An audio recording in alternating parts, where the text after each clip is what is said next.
Welcome back. As we continue to talk about the power of perseverance, today we're talking about how hope really helps.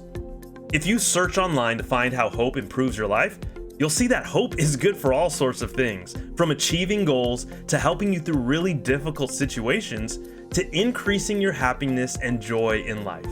Hope is absolutely necessary. So let's get into it and figure out how we can have more hope that helps. One of my favorite verses of all time is Isaiah 40:31, which says, "But those who hope in the Lord will renew their strength.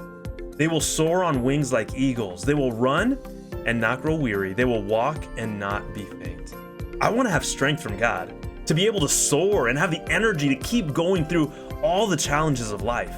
So this verse sounds real good. But this promise is for people who hope in the Lord. So we should talk about what that means. You could say that hope is expecting or trusting that something good will happen in the future.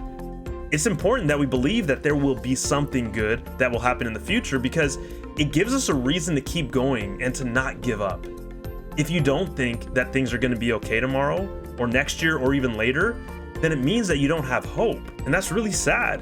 It makes it hard to keep moving forward because if you don't think that things are going to be better later, then it can feel like, what's the point in doing what's good right now?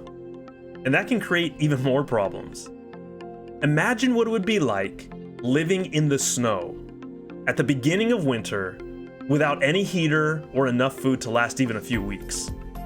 Many animals have that same problem, and they can't just light a match to start a fire or pop into a store to buy food. I think a lot of people might feel pretty hopeless in that situation. But God created some animals with a special power, the ability to hibernate. Arctic ground squirrels can go into hibernation for up to 8 months at a time. That's more than half of the year without a single meal. Their body temperature drops way down, sometimes to below freezing temperatures. And they basically stop breathing and their hearts are barely pumping. Even more bizarre is that scientists have found that their brains even shrink and sort of break down. All of this happens to give them the ability to survive the harsh winter without food. But just hours after waking from hibernation, their brains are rebuilt and restarted. It's so amazing that scientists are studying ground squirrels with hopes of helping patients with brain injuries or brain diseases like Alzheimer's. But in order for a ground squirrel, or any animal, to hibernate, they need to prepare by looking forward with hope. They spend the end of summer gorging on food and getting fat, because the fat is their fuel source during hibernation. If they didn't believe that they would make it through the tough winter months, they wouldn't waste all that time looking for and eating food. But when we believe that there's a hope, a good future ahead, we keep going, even when there are difficult times ahead. When the Bible talks about hoping in the Lord, it's really close to the idea of trusting God. You could even say that hope is trusting that what God has said will be true. If you hope in the Lord, you're trusting that He will keep His promises. Hope is an extremely powerful tool that God has given us. It's believing that our circumstances will get better. Sometimes we hope for something better tomorrow or something better next year.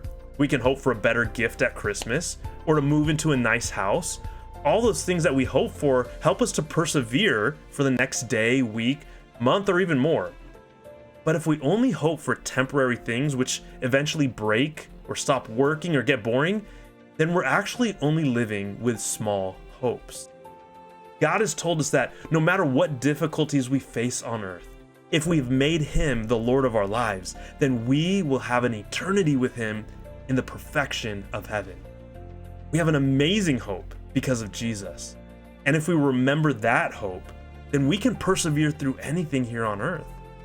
And our hope goes even further because we've also been given a purpose on this earth by the Maker of everything. You are special, and you're here for a reason. That is a great hope for the rest of your life. There are so many more promises of God that you can trust. You can put your hope in to give you excitement and strength to push forward. So take the time to dive in and find those promises in the Bible. I'll wrap it up with this last promise in the Bible. At a time that the people of Israel had been disobedient and got into a lot of trouble with other nations, they were going to be sent into slavery and exile for a long time. It's like the nation of Israel was going into hibernation, barely breathing and barely surviving. But God's prophet Jeremiah gave the people a wonderful promise. "For I know the plans I have for you, says the Lord. They are plans for good and not for disaster, to give you a future and a hope." God promised that even in light of disaster and problems, He still had a purpose and plan for His people. There was still a future and a hope. Today, I encourage you to be all in as a child of God, to allow God to be your leader, to be one of God's people. When you're one of His people, there's a great promise and hope for you to hold on to. May you be inspired with a hope of a great future with our awesome God as you keep fueling yourself with God's love and truth.